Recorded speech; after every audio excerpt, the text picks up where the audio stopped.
What is happening, everybody? It's Tuesday night. Time to talk some football. You guys all know me, Loudmouth of the South, SAJ. I'm coming to you live from the Sombrero Rosa studios on Walsham Road. Hey everybody, I'm BD. This week I'm going to be coming at you from the El Pollo Tropical studios. Ooh. If you remember that place, Jay, they God, I built love like that 10 of them place. across the city, was really good, but just overextended themselves and closed like less than a year later. Well, actually, I'm glad you brought that up. I don't know if they necessarily overextended themselves because they are owned by the company that owns Taco Cabana, right? That's right. The problem I think was that they overestimated and essentially overextended themselves. But I think they overestimated what the reception was going to be here in San Antonio to Pollo Tropical. Because they're pretty big still, like in Florida and Miami and stuff like that. I But was just going to say when we did the trip over to Orlando for the combine, there was a Pollo Tropical. I had to stop in. oh, So nice. it was Oh, dude. incredible food. But let's talk about something more incredible, which is all the football stuff that has happened this last weekend, right? First and foremost, we got some much needed updates from the XF or from the UFL. We found out, saying that now. yeah, it's going to take a little bit because we still have the XFL We still have conference the and the XFL USFL conference, conference, exactly. right? But We found out Houston was safe. We found out what the first round of drafts, the coaching situation that we had with Ward and Phillips and all that. We found out what players were saved, especially from the Brahmas and the players that were brought in by Wade. Big surprise. We'll talk about that in a bit.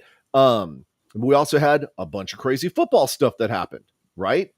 And so yeah, this was an incredible weekend. And we told you guys last week, make sure you're watching the NFL because every one of those games mattered. yep. Somebody's playoff life was on the line in almost every one of those games. And it literally came down to some of those very last games, right? I mean, I'm pretty sure every game had some sort of playoff implication, whether who's in, who's out, or even just seeding. But every game had something that had playoff implications. Yep. So, what do you want to talk about first? You want to do some smack talking, talk about some NFL football, and then go to the XFL? You want to start with XFL first? Let's start with XFL, UFL. Okay. Let's start with the XFL, UFL.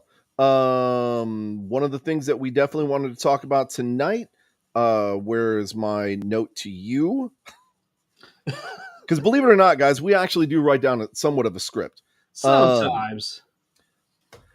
So we just had the first of two supplemental drafts, right? We know that there were 16 teams that have now basically been condensed down to 8. So you've got however many hundreds of players that were available. What are you going to do with all that? So the UFL decided that you get to keep 42 protected players? Protected. Right. And then you could add an additional 20, right? So we thought it was very interesting that Hines Ward kept a lot of our favorite names, specifically on our defense, but some of our quarterbacks and stuff also. But some very notable names that you need to make sure that you're paying attention to here, right? First and foremost, they kept and I don't think that this list is right at all. That was the roster from last year, and I don't need So that. I've got the current active players pulled up. Yeah. Not showing who they kept, but I'm just the full roster or the current roster right now. So we know they kept Ballage, which Yep. is going to be huge, right? We also know they kept your guy Beasley. That's right. That's right. Of course, my favorite quarterback, Ben Kurt, was saved. They kept Ben Kurt. They kept Cone, which I think a lot of people were upset about it. I am not one of those because we've talked a lot. Cone is a good quarterback when he's got the time in the pocket. So, and he showed that the last few games of the season. So I'm actually happy for him coming back. This is kind of I know 210 Brahmasito over at the Horns Forward podcast. Her hashtag is revenge season, and that kind of works for Cone as well. So this is kind of way for him to show all the naysayers that he's actually a really good quarterback. Yeah, I think we have discussed this in the past on our show here, but I think Cohn's biggest problem was the fact that he's not a very mobile quarterback, which is fine, right? But then that means that he has to have a pocket. Yep. And with the way we had the revolving door of an offensive line last season, there was no way he was going to be able to have a pocket and establish himself. So that whole game plan was not a good fit. But you notice how, as we solidified our offensive line towards the end of the season, he got better and got Yep. dangerously better. And a lot of those guys are coming back too. So, Yep. So I think with the addition of some of those Houston players that we picked up, Wade Phillips definitely knowing what he's doing at coach, he's going to get that secure line. He's going to give Cohn that chance to show what he can do. And I've got a feeling he's coming back with the most humongous chip on his shoulder, and he's going to show everybody just how good of a quarterback he is. yep.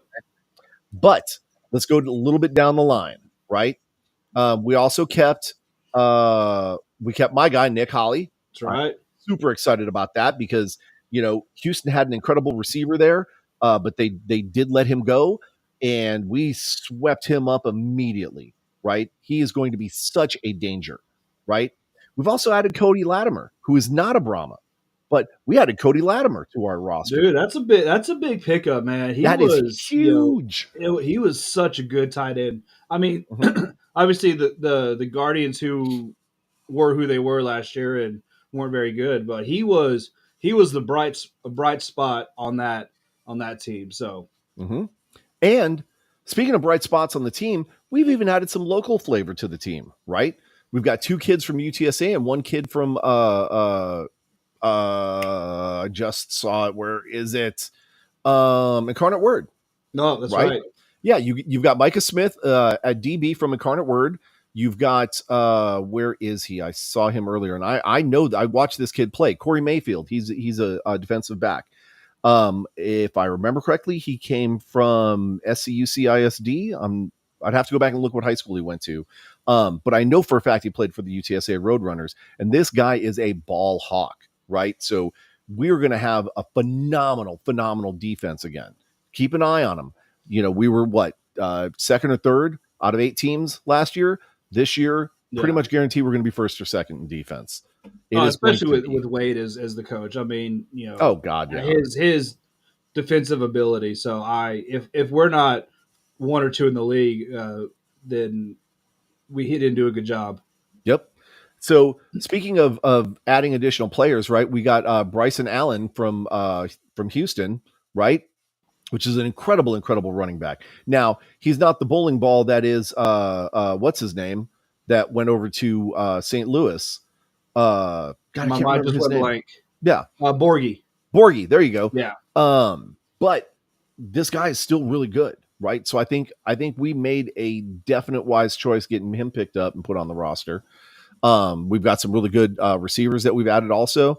But the main thing is some of their monster linemen, right? Mm-hmm. We've got a seriously destructive defensive line. So quarterbacks need to watch out against us. We are going to be swarming. We're going to be crushing everybody, right? And then we got old Oos Juice, who's going to be coming back. Mike Brown, right? He's going to be absolutely destroying it. What? Baby, what are you talking about, man? This is classic Green Bay.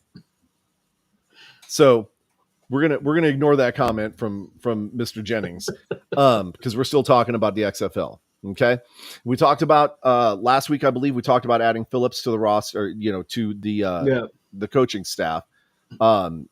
This is the proof, fans. This is the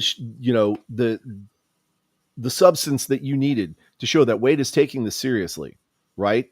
We know that there's, for you Cowboy fans out there that remember when Wade Phillips coached the Cowboys, right? There's still probably we have to. I don't want to remember those days.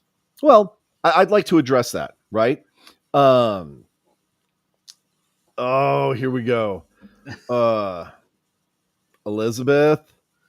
You should have been listening to us 8 minutes ago. Yeah, the one person you can't stand, Jack Cohn. I understand where you're coming from, but that was, again, based on last year's stats with no line, right? Let's give him a chance this year. You've got to remember, though, we still have Kurt Benkert as a backup. right? And there's going to be some serious quarterback battles. And in fact, we've also added at quarterback, and we're not done. We're not done. At quarterback, I'm trying to see who else they added. Matthew McKay. Yeah, Matthew McKay, Yeah. who in his own rights is an arguably good quarterback. Now, we don't know a whole bunch about him. We can only look at what we saw on paper, right? But stats wise, he's a pretty solid quarterback. So there is going to be a serious, it's not, no offense to Jawan Pass, but Pass did not have the experience level that Cone and Benkert did, right? So the chances of him getting there actually doing anything phenomenal was not very good, No. right? The expectation was that he was going to take a year off, basically, watch from these, seasoned vets, get better, and then get plugged in this year. And that obviously did not happen. Okay.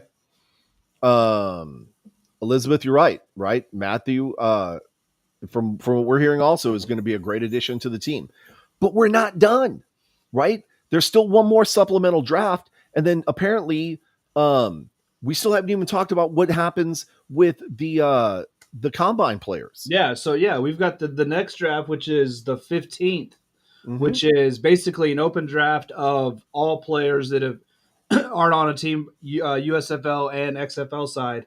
And then, then you've got all the free agents, all the combine players and stuff that can still sign to these teams to fill out the rosters for training camp. So and we happen to know one of the combine players. That's Mr. Caleb. What was Caleb's last name? Caleb Small. Yeah, there you go. Caleb Small. We saw that young man do his combine with a severely hurt ankle and was still one of the top 10 on the field. And then he went out to California and became one of the top 2 out on the field, right? So he's turned some heads. People are going to see him. And if they don't pick him up, that's a serious, serious mistake. But I'm telling you, we are going to have a strong team. Now, keep this in mind also. We're not the only one that's going to have a strong team. There are 7 other teams out there that have been picking through and protecting some of theirs and grabbing some others. They're picking the best of the teams that were left off. So the talent is just concentrated. So it's gonna be fun. Dude, the talent is going to be absolutely, absolutely filthy this year. We are going to get some of the best football as fans I think we've ever seen from a spring football organization. It is just going to be monstrous. So if you don't have tickets, make sure you call James Carr II, get a hold of him or one of his teammates, or one of his team, to make sure that you talk about ticket price options. Now, in the next couple of weeks, the schedule should be coming out. We're not 100% sure when. Nobody's ever set a date. We're just guesstimating, probably somewhere around the middle of the month. The schedule is actually going to come out. And then towards the end of the month, maybe the beginning of February, then we'll actually be able to have the opportunity to buy single season game tickets, right? Which is going to be great for us because we're going to be traveling with this team and we're going to be going everywhere, right? And we want to make sure that we encourage you guys to do the same, right? Arlington's not that far away. Houston is not that far away. Okay. Right here. Jersey, you're right. Very intrigued about this super draft. And as far as updates, I don't know why they're not showing it like they do the regular NFL draft. They could be drawing so much attention to themselves right now by putting this, because this is the stuff that the fans have been waiting for. And I don't want to right wait. now they're just releasing stuff by the agents and stuff like that. You wish they would have done a official pick by pick release, and yeah. I think the league missed a mark with that. Yeah. Even if you're streaming the information to X or something like that, give us real-time updates so that way we know who's picking what, and we can start doing our research and finding out about these players and getting really excited about this. Yeah. Give us that opportunity to feel like we're connected to everything. Right here. Elizabeth, you're right. We really do. Yep. We need to set up a charter bus, and we need to show the rest.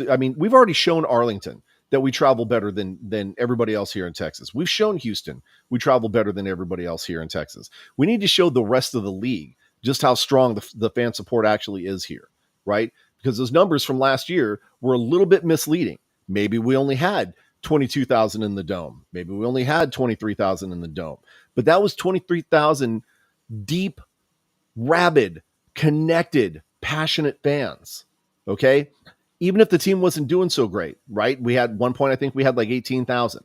But that's 18,000 strong. We never gave up. And as far as season ticket sales went, I believe we had over 15,000 season ticket holders, right? So we expect to make that number greater. You know, we've got the Lone Star Club area. We've got the bullpen. There are a ton of options. Make sure that you're getting connected with that. Let's get back on topic though. Right here, Jersey, I get what you're saying, that, you know, trying to gain the fans' trust back while they're not showing it. You're right, but again, they've got so many other moving pieces. This is probably one that they made a strategic decision and said, hey, you know, not right now, because, you know, we've still got to figure out X, Y, and Z or whatever. I don't know. We're not part of the front office. Is it a missed opportunity? Yeah. Is it an opportunity that they could have had to be able to get fans reconnected or, you know, drawn back in? There's my guy. What's up, Jesse? Let's go, baby. But like, let's give them a chance. I mean, they're rebranding everything. They've got to figure out, you know, how they're going to draw fans in over in Memphis and in Birmingham. And what was that third one? Detroit or Michigan. Yeah, in Michigan, right? Those stadiums had fans showing up, but they definitely didn't have the numbers that we did, right? Birmingham, I think, did, right? They had comparable numbers, but Memphis, they weren't really necessarily there. But Michigan for sure. I mean, somehow they were getting people in Ford Stadium. I guess they were giving away free cars and getting people in. Who knows?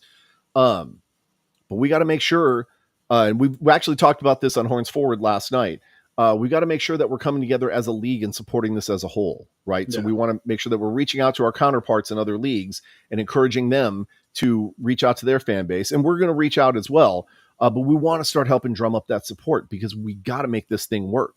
For people like Jersey who lost their team, or like Deuce over in Orlando who lost his team, if there's ever going to be a chance of bringing those teams back or giving them something in an area that they can travel to, it starts with the financial success of this league.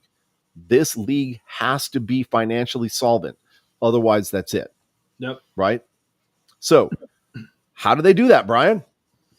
Well, you know, what I think one of the big things that they do is kind of what Elizabeth said, is advertise. I mean, I saw a bunch of UFL advertisements this last 8 days since they announced it.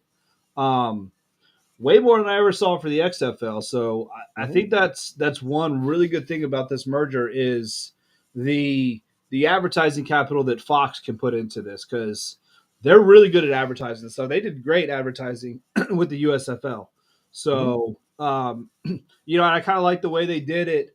They had personalities from Fox, and ESPN kind of, talking about the league. So you can see that it was a joint effort. So I really like kind of the advertising, the commercials that they've put out for it already. Yep. And I like kind of how balanced everything is right now, right? So you let the XFL kind of protect the XFL, and you let the USFL kind of protect the USFL, and then the next draft, you're throwing everybody together, okay? Because you guys are going to be playing against each other, right? So let's mix it up. And again, for our USFL counterparts, we want to make sure that you guys know that, while we're all about building healthy rivalries and trash talking and all that good stuff and whatever, we're also here to support you guys, right? If your side of the house does not stand, our side's not going to stand. So it is just as important to us that you guys are successful as it is to you guys for us to be successful. So, let's put, I know there's, probably still some beef going on out there between the USFL and the XFL and who's better and blah, blah, blah, whatever. Let's put all that on the back burner for right now, right? Let's come together as a league, right? Let's lock arms. Let's show our support for the league as a whole. Let's get this thing off the ground and keep it off the ground, because honestly, if two or more markets in this area don't make it, the whole thing is done, right? We already saw what some of that financial strain, caused on the XFL.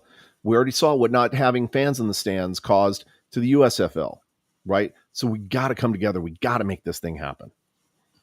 Now, again, we talked about how strong the competition is going to be, how strong the league is going to be as a whole, some of these incredible games. We also know the home opener, right? Yep. You remember who's in the home opener? Yeah, it's going to be the champs of each of the two leagues, Arlington and Birmingham. Yep. And we're pretty sure, or at least we're hopeful, that it's in Arlington, and that the Brahms have an away game that week, so we can go to Arlington and watch this slugfest, because it's gonna be. I'm hoping, um, the Stallions have a really good game. I'm gonna put it that way, right? Much love to our Arlington fans, but there's still a little bit of a bitter rivalry there, even though St. Louis really is our biggest rival, right? Some of our members of our own fan base have single-handedly started a little bit of hatred, right? Yeah, No. and so we laugh, we kid, we whatever. St. Louis is our true rival. Like I don't care what anybody says in this division. St. Louis is going to be our true rival. Especially with Okay? us playing each other twice now. Oh God, those are going to be some of the best games. Oh, it's going to be phenomenal, man. Okay, so we covered a lot of the UFL and where we're at with that.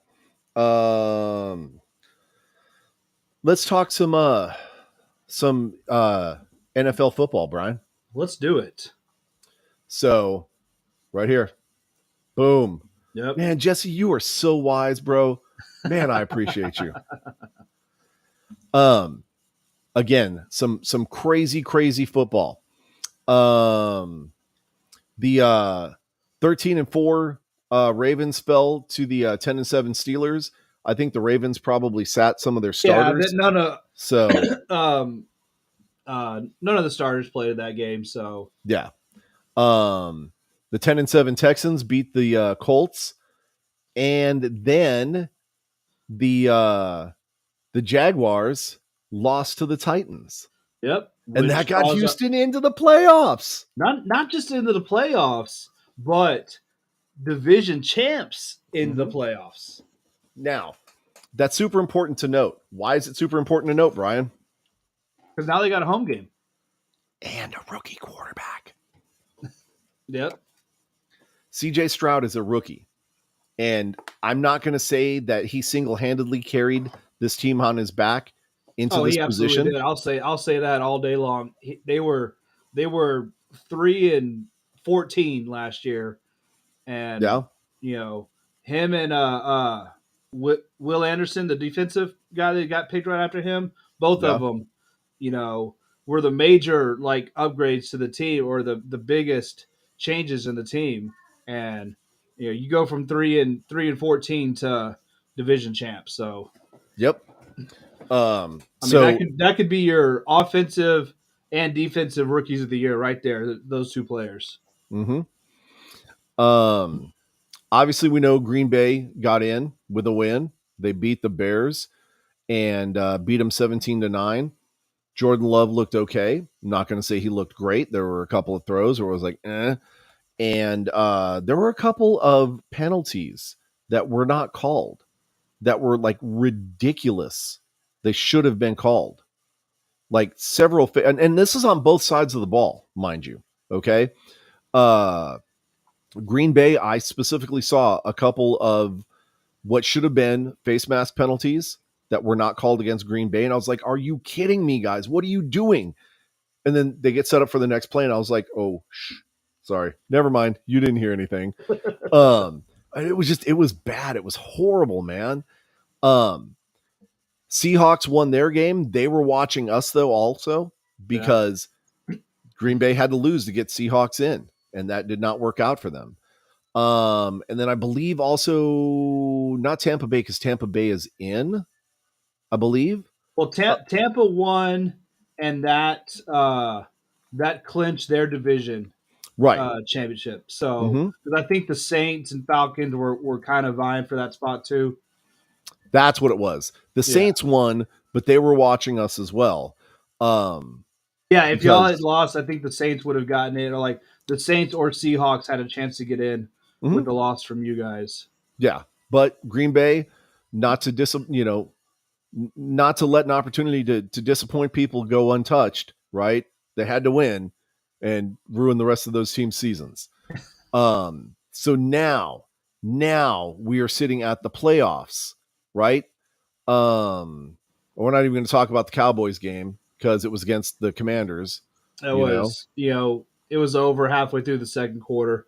It was a nice little warm up game, So Yes.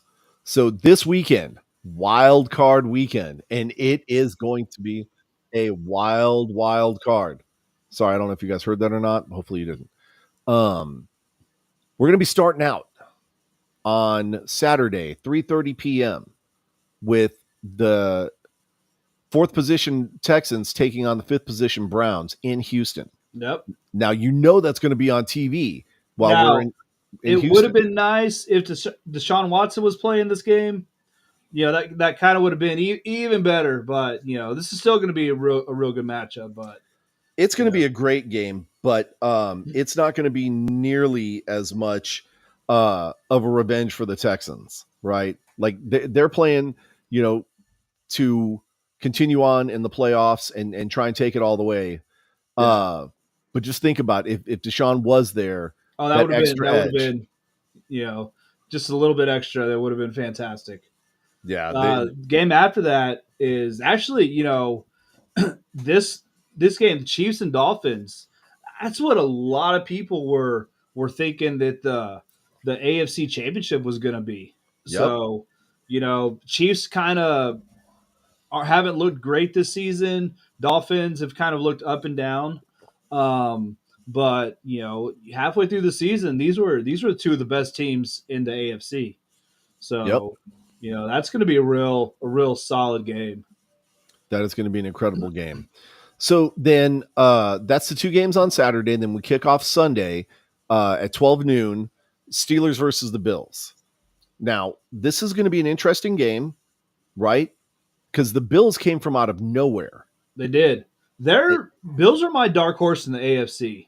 mm-hmm, They are if they're on, they can beat anybody. mm-hmm. And so they're kind of I haven't made my picks officially yet, but I think I may take them to win the AFC.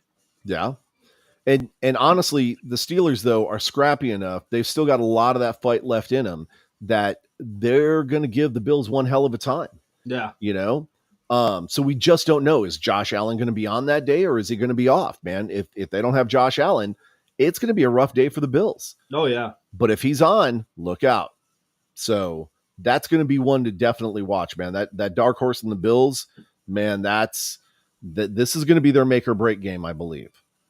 Then 3:30, we've got my glorious historical, over 100 years in the making, Super Bowl, whatever this is, champions, the Green Bay Packers, facing. America's team, the Dallas Cowboys. I'll let you have that one. Okay. Here's the best part. So you've got Mike Holmgren coaching the Dallas Cowboys, right? You also have No, Mike McCarthy. Mike Mike McCarthy, Holmgren. Mike What, Holmgren. what was this? 20 years ago, dude? Shut up, man. That's the only Super Bowl you guys can hold on to is over 20 years ago. Well, this is true, but Um, I and don't know then how you long has have, Holmgren been out of the league for? oh God, probably since before Burger King sucked. So Burger King's always sucked. that's what I'm saying. Yeah. um, but you've got Mike McCarthy coming back, making a run, right? And I know he doesn't hold any resentment towards Green Bay or anything like that. But right, that's his old team, you know. Um, and this is going to be a very prideful game. It is going to be very chippy. It's going to be very dangerous. Now, you also have a former Green Bay player as your defensive backs coach, That's right. right? Well, And Al Harris. he knows the structure. He knows the system. Um, in fact, I think he even played for our defensive coordinator. So there's going to be some history there. There's going to be some knowledge of people there. We're coming in with arguably the youngest team in the NFL and an unknown commodity in Jordan Love. When he's on, he's pretty good. When he's not, he's pretty bad. So it's going to be very interesting. What I am surprised, though, about the last couple of games, our defense has actually gotten better. We can actually hold people a little bit, right? We can somewhat shut down a run. Not completely, right? We're never going to be able to stop it with the defense that we have right now, but we can sure slow it down a little bit. We can hamstring it a little bit. So, Brian, what do you think is going to happen here to this game? So, what should happen? The Cowboys should absolutely steamroll over the Packers. Mm-hmm. We're talking talent wise, it's no contest. However, this is the Dallas Cowboys in the playoffs. So we don't know what the hell we're gonna get. Yep. I have been saying, what have I been saying all season long, Jay? What have I been saying? Dak's not the guy. Dak's not the guy. When will I even start to entertain the idea that he may be the guy? When he holds up the Lombardi trophy. When he does it in the playoffs. Okay. I couldn't care less the 17 games that he played before. All right. Yeah. He had MVP numbers the regular season. I don't care. I want to see what you do starting Sunday. Yep. See what you do starting Sunday and the next 4 weeks. Yep. That's when you will show that you're the guy. And if you can't do it, you're not the guy. Yep. Next man up at that point. Yeah. Now, from my standpoint, I know the fight. I know the heart. I know the pride of what it means to be a Green Bay Packer. There is no way those guys haven't done every single thing that they can to make sure that they're ready for this game. Do I think we have a chance to win? God, yes. We always have a chance to win. Absolutely. Anything could happen. The reality of it, I don't think we're going to win, but I don't think it's going to be that much of a blowout either. I honestly think that Jordan Love is going to probably throw for over 300 yards, maybe give up one pick. That's about it. And I'm thinking at least 3 touchdowns. I would be surprised if he threw for that much because I could see y'all running a whole lot more because that's been the Cowboys' the weakness of our defense. Really good running backs or running backs that have really good games, and y'all got a good running back. Dude, we've got an incredible 1-2 punch. You do. I can see, Love in the low 200s passing and 150 yards plus rushing. So if we do it right, I could potentially see that. You also have to remember though that we've got some pretty incredible tight ends, and nobody really uses the tight end option nearly as much anymore. So people tend to forget that that's out there. We've got Musgrave and we've got I can't remember who the other cat is, but these are some pretty phenomenal tight ends that can actually catch and run. So those short plays, as you've seen, can lead up to big yardage. Yep. So, truth be told, I do think Dallas gets the win, but I don't think it's going to be a blowout. I don't think they're going to get steamrolled. I think you're going to be surprised by Green Bay's offense, and you're not going to be quite ready for what Jordan Love is going to bring. Because you got to remember, he's mobile, right? Oh, yeah. He's young. He's still got spry legs. Cowboys do well, better than most, against mobile quarterbacks. So it's the straight rushing game that hurts us. So that is going to mess you up. But I guess only time will tell. We'll have to see what happens. I mean, you guys know me. I am definitely a hometown homer. Yep. I'm going to support my team no matter what, and I'm going to talk my trash on game day. I'm going to do all the things, right? And, of course, we're going to be watching it together, so. Yeah. Oh, just like when a certain catch-no-catch issue happened. You know what? Don't get me started on that, all right? Do not get me started on that. Brian? It was a catch. Was it a catch, though? It was a damn catch, all right? Was it a catch? It was a catch. No, it wasn't. It was a catch even in those other the old stupid ass catch rules. All right, No, because it was once again, not. what? No, you got me started. You got me started. So you're gonna listen to it. You catch the ball. You take 3 steps. You switch hands. You Hang on. Hang on. I got to unmute you now. I don't know how to unmute you. ah There it is. Okay. You're back. you. All right, you sure? So, like I was saying, before I was rudely interrupted. Wait. Uh, uh, uh, uh.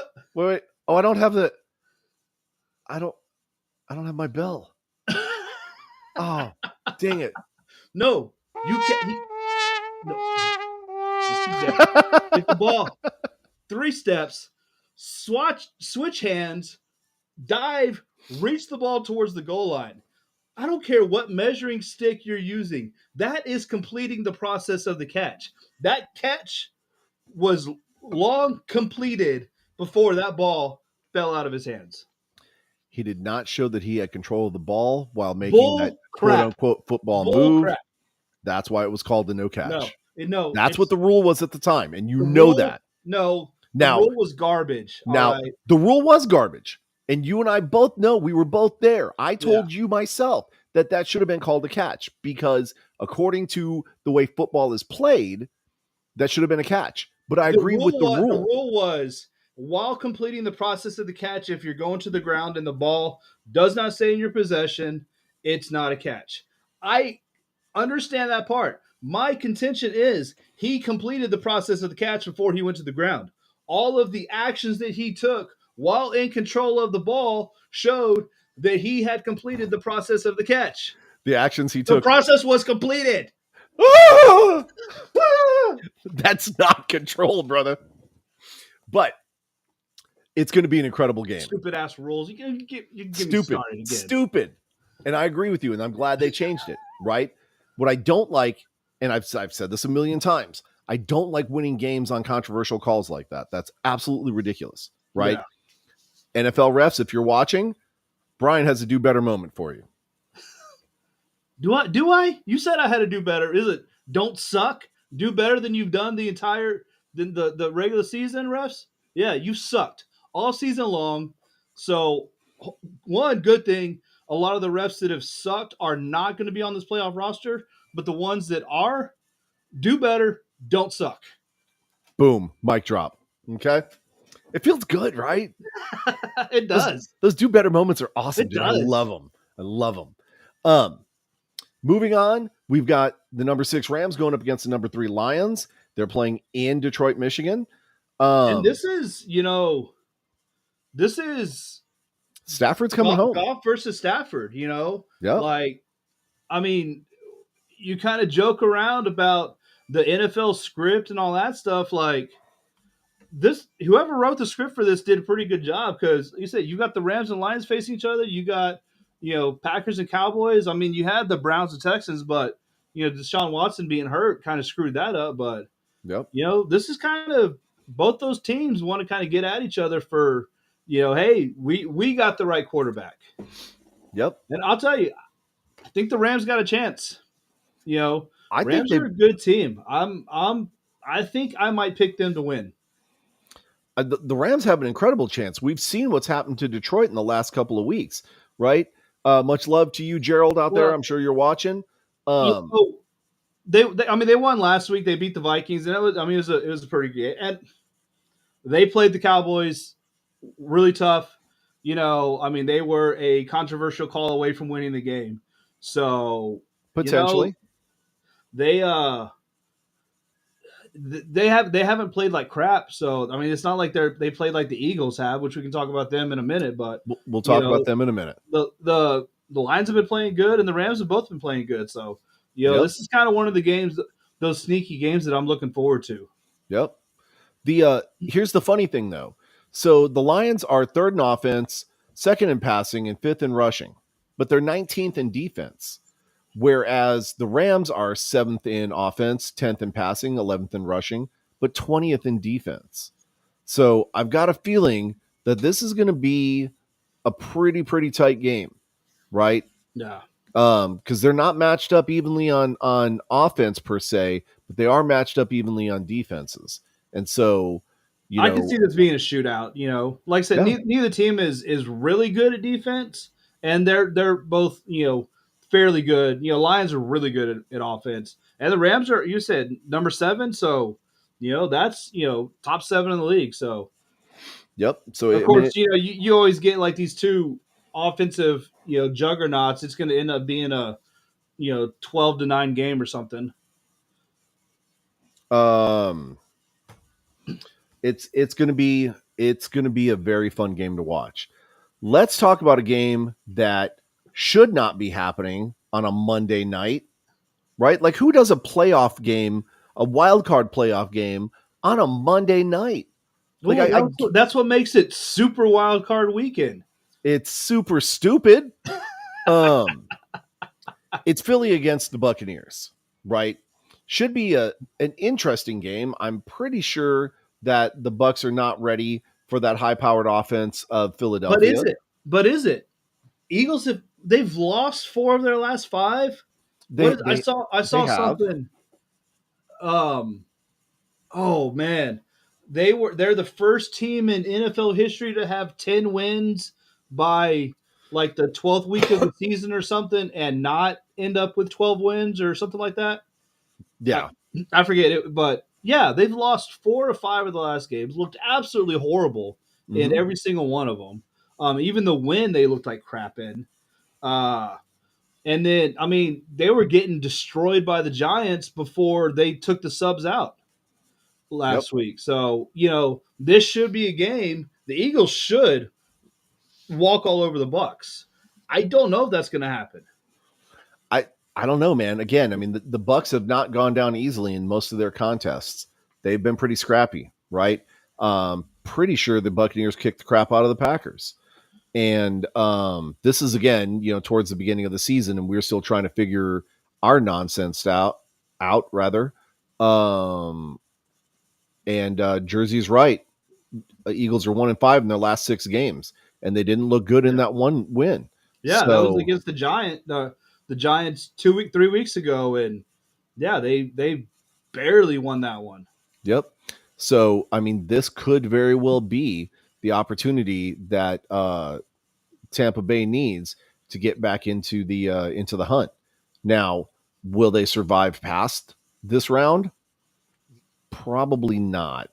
For example, they played the Lions in Tampa Bay and they lost 6-20 or 20-6. Um, and they lost to Frisco 14 I'm sorry, 27-14. They won against Green Bay 34-20. Like, it was just a stomping. So, I mean, they have a chance, but I don't think they're going to make it past this round. I think they have a really good chance, though, right? No, Uh, right here, we got Jaguars went 1-5 after starting 8-3 and missed the playoffs. Very true. that was crazy. Yep. And they had a 98% chance of making the playoffs. Yep. So again, I mean, there's just been some crazy, crazy stuff that's happened. So, you may see Packers roll over the Cowboys this weekend. You may see Kansas City come to, just a crashing, humiliating end. You may see the Browns go on. And when's the last time the Browns were, a Super Bowl contender? I mean, come on. Have they ever been? I don't think they actually have. Um, but the point is that these games are gonna be fun, Oh yeah. right? There's This is playoff football. I love playoff football. this is So the absolute best time. Okay, so make sure that you're watching the NFL this weekend. Of course, speaking of this weekend, pretty sure we got something going on. What do you got going on this weekend, Brian? I was thinking about it. I think I might make a little trip up to Houston. You know, And maybe do a little bit of bowling Friday night. what what's going on in Houston? Some of our uh, now uh, UFL fans from the Houston Roughnecks are putting together a little shindig to help raise some money for the Houston area women's center. Um, so, it's Friday night, Saturday night. Friday night is a little bowling event starting at 10 o'clock. Uh, yep, there's the flyer right there. Uh, and then yeah, so Friday night bowling. Kind of Mm-hmm. meet some of the XFL super fans will be around. You can bowl with us, against us. Uh, and then What's up, Deuce? on Saturday, yeah, at R&R Sports Bar, we've got the main event, and we're gonna have all kinds of gift baskets for auction. All the proceeds are going to the Houston Area Women's Center. Yep. So you see this QR code over here on the left upper left hand side. That QR code is extremely, extremely important. We know a lot of you guys around the league probably are not that close to Houston that you're able to make it. And you're asking yourself, well, this sounds like a really worthwhile cause. How can we get involved? Well, you take that little QR code right there and you scan it, and that takes you to our GoFundMe page, which you can make a financial donation through that. And 100% of the proceeds of everything that we're doing this weekend is going directly to the Houston Area Women's Center. And again, to sideline domestic violence. We're not keeping a single cent of any of the things that we're auctioning off, any of the money that we're raising. Everything is going to the Houston Area Women's Center. Now, we're doing this to show our solidarity as a league and our support of the Houston fans, right? We helped promote, we helped stand behind them, we helped, champion the cause for keeping the Houston Roughnecks name. The league heard everybody chanting. The league made that choice to keep the Houston Roughnecks name. Now's our chance to say thank you for that and rally around the Houston fans, draw up support for the Houston Area Women's Center, and do our cause to fight a very wrong social injustice. So, again, make sure you're in Houston this weekend, Friday and Saturday. I will have an updated flyer, or I'm sorry, we will have an updated flyer up on our Facebook page here momentarily. I've just been lazy and haven't put it there. For our fans that are going to be coming into town and looking for a place to stay, the new flyer actually has a QR code on the right hand side that will give you a discount for a hotel at the Hampton Inn, who is also a proud sponsor of this event. So you may want to make sure that you click on that or you scan that QR code and show your support to Houston by staying at this lovely hotel that is again going to be donating to this event as well. Now, what else do we have to talk about, Brian?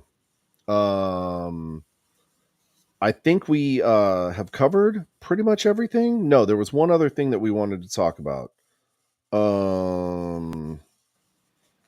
Oh, yeah. Also, we wanted to announce that we are now a proud member of the UFan Legion and that we're a member of the Fuel community.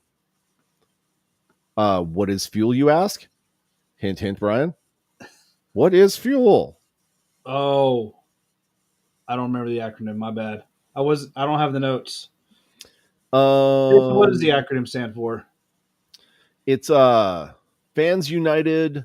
Hang on, let me bring it up.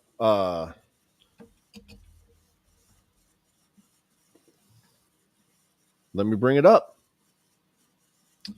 And then I will share this right here. Okay. So if I can get this in the spotlight and not you. Me. Boom. It's the Fan United Experience Legion. What's up, Predator couple? Cannot wait. 3 more days. We're going to be in Houston with you folks. Let's go. Horns forward. But this is the Fans United Experience Legion. This is the new Legion that we're starting to kind of help all the fan bases around the league, kind of unite as one and show our support for the league. Fuel is a special opportunity for us in the sense that this would be like all the fans of the NFL coming together to support the NFL. but this is on a much smaller, much more intimate scale because it's us here in the United Football League. It's not like we're supporting 32 teams; we're supporting 8 teams, Yep. and this is an opportunity again for the fans who maybe have lost a team or maybe are looking to plug in, maybe are kind of new to this new league, this new experience.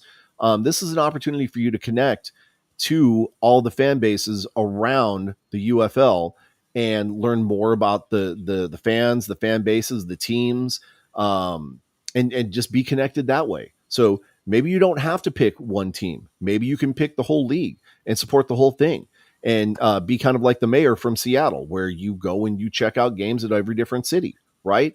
Or maybe you pour your support, through the fuel experience and watch the games from home. Yep. Um, or you pick a team and you run with that team.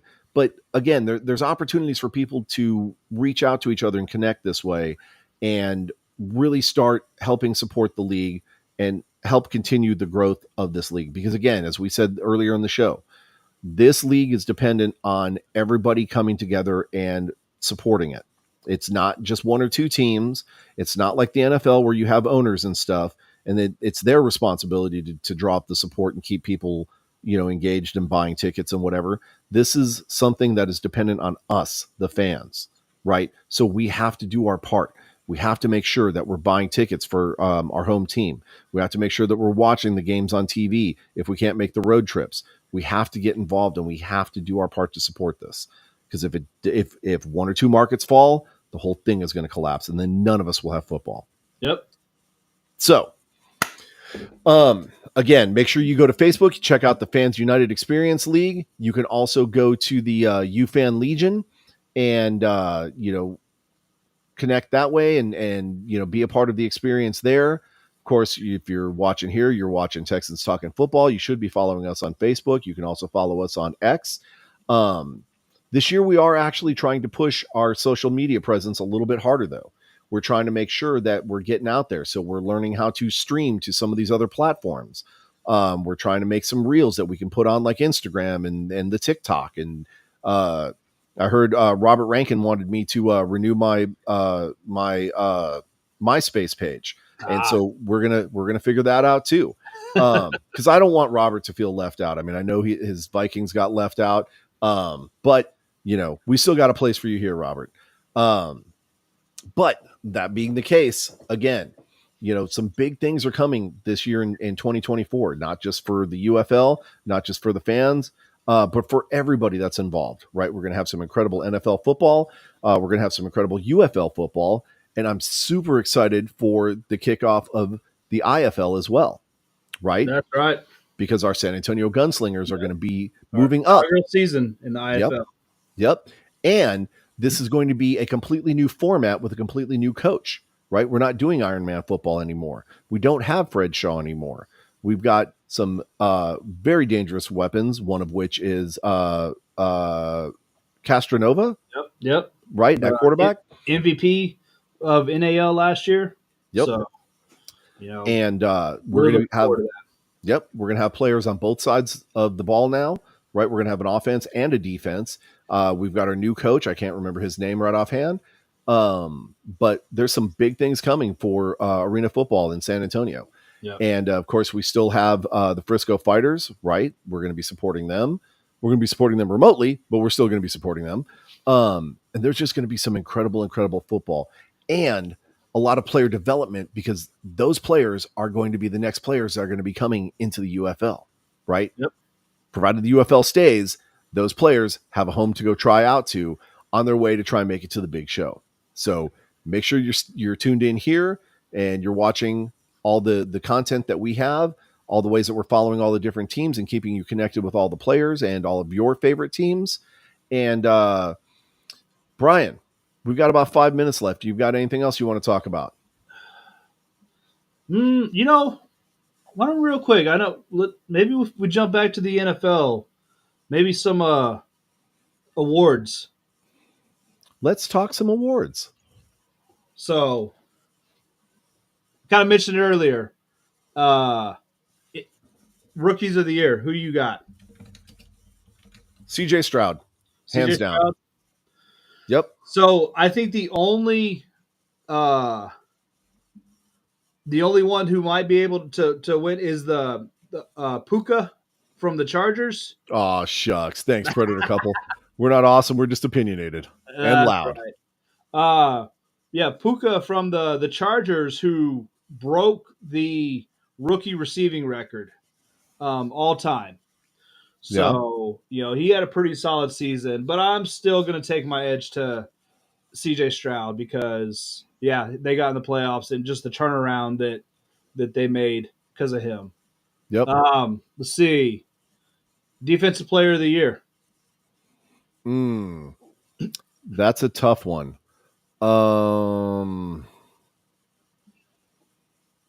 Man, I don't know. Who do you think?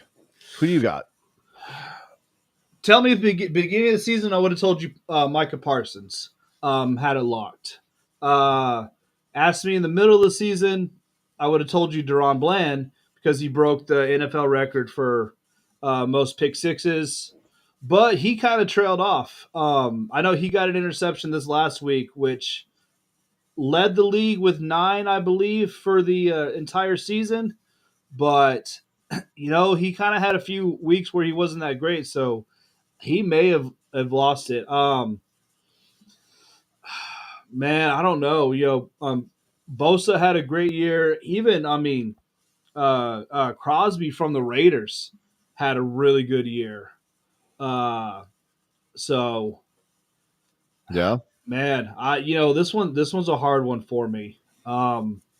So You know what? I'm gonna stay Homer and I'm gonna say Deron Bland gets it. it's funny. NFL.com has Myles Garrett kind of leading the way, followed by Parsons and then TJ Watt. Hmm. Uh, TJ Watt had arguably a pretty good year too. He Um, did. He did. TJ Watt had a really good year. I'm it's going to be a toss up, I think, between Garrett and Parsons because those are the names that you heard the most every Sunday. You You know, do. Parsons didn't have the stats, but he was also double teamed every play. He was also held every damn play with no call. So the effect that he had on the game far outweighed what showed on the stat sheet. yeah. But Now, um, we could talk about defensive rookie of the year. I think it's pretty much going to be a lock for Jalen Carter from the Philadelphia Eagles.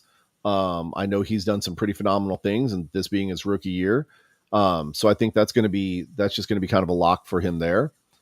Um, let's talk about offensive player of the year, right? And I don't know that I necessarily agree with what the NFL.com's predictions are. They're saying Tyreek Hill is going to be the offensive player of the year. Um, but I think it's going to be pretty close between Hill and McCaffrey, right? you know, I think I'd give the edge to McCaffrey on that one.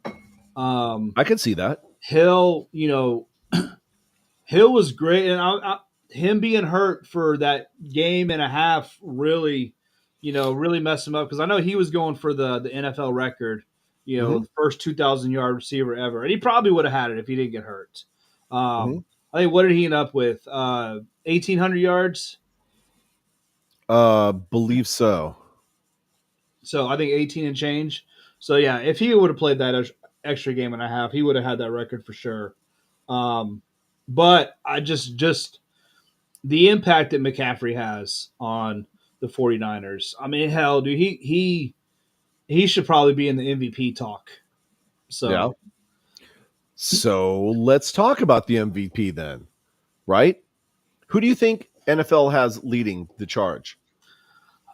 I think right now probably they've got Lamar Jackson in the lead. He's kind of come on these last few weeks as seeming the front runner. I Mm-hmm. don't necessarily think he should. I think Oh, okay. I think Purdy and Dak both have each of those both have better stats than Lamar. Yeah. You're talking total yards. I'm including Lamar's rushing numbers as well because he ran for like 870 yards this season, Yeah. which is blows every other quarterback out of the water. But you get total yards. Dak and Purdy both led Lamar. Touchdowns, both of them were over. I think even turnovers, Lamar had more than both of them. So True. the only thing is Lamar had the better record, you know, which Well, which is a lot to be said for, an MVP, is how good is your team. So true, but and I think I kind of agree with what they're basing their information on. How much of a threat are those players to a defense? Right? Lamar Jackson is a lot harder to read because you don't know if he's going to scramble or throw or scramble out and make you think he's going to run and then throw one downfield. I think as an overall threat against a defense, I think Lamar Jackson has proven that he is the most viable candidate. Brock Purdy, you know he's a threat. Dak Prescott, you know he's a threat. But as you said yourself, I mean, just because those stats are good, Dak isn't the guy yet. yeah, Okay. Has he played arguably some of his best football this year? Yes. yeah, But absolutely. we don't know what's going to happen in the playoffs. So I don't But think it's a regular season award, so it is a regular season award. my him not being the guy in the playoffs that doesn't matter for a regular season award. So I'm sure it's going to taint the judging, though. So we'll see what happens there. Now, what do we have? Comeback player of the year. so Who do you got on that? I got Flacco. You know, uh, Really? yeah, I do. For him to be on the couch and come back and the way he's played, the way he's kind of led Cleveland to the playoff spot. I know kind of the feel good story was Damar Hamlin, Mm-hmm. but the guy's played like 5 snaps all season. So, it's a great story, but the guy hasn't done anything. I think he's only played in 1 or 2 games, only a few snaps in those games. I think he's only registered maybe like 2 tackles. Um, Yeah. you know, maybe next season if he plays more, then he absolutely deserves it then, but not for what he's contributed to this season. Yeah. I don't disagree with you, and you're right. I mean, Flacco has come from out of nowhere, and you know basically come off the couch and raised his team to be a contender. Yeah, Like you don't just do that. So yeah, he should be considered, and I don't know why he's not because the NFL.com does not have him even on the list. really. Yeah, Predator couple Yep, 100% right, just like what absolutely. Brian said. Put in a full year and then we'll talk about it. But we'll talk about our last category, coach of the year. Now this one I agree with. This one 100% I agree with. Um, Uh, I who do say you Lovey Smith. Not I'm sorry, not I'm sorry, not Lovey Smith. Um, D'Amico Ryan, Houston coach. He's on the list, but he's number 6 on the list. Really? Yes. Um, NFL.com has Dan Campbell of the Detroit Lions as coach number 1.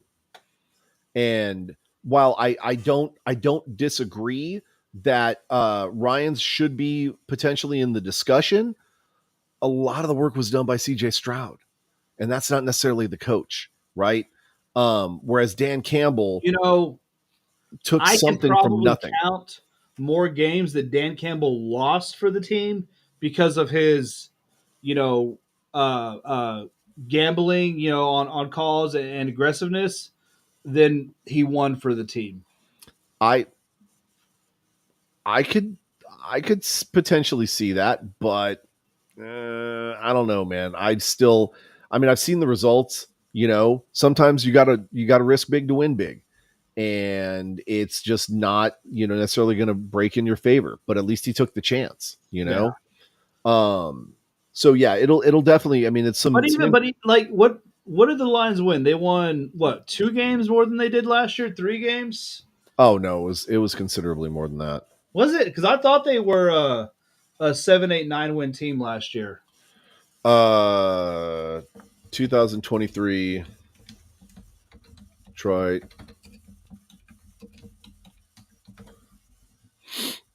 They were 12-5. No, No, that's no, 23 2023 was 24. last year. Shut Or, up. The Lions won 9-8. yeah, 9-8. So it was a what, 2 game difference, because they were what, 11 and 6 this year. Yeah. So you look at the Wow. improvement of the two teams. D'Amico Ryan versus Dan Campbell. So Yeah. I mean, I agree with Jersey. I don't know about last year. You should have definitely won it this year. But again, I mean, these are all interesting choices, and for the most part, there are some where I think they overlooked some potential candidates like Flacco, stuff like that.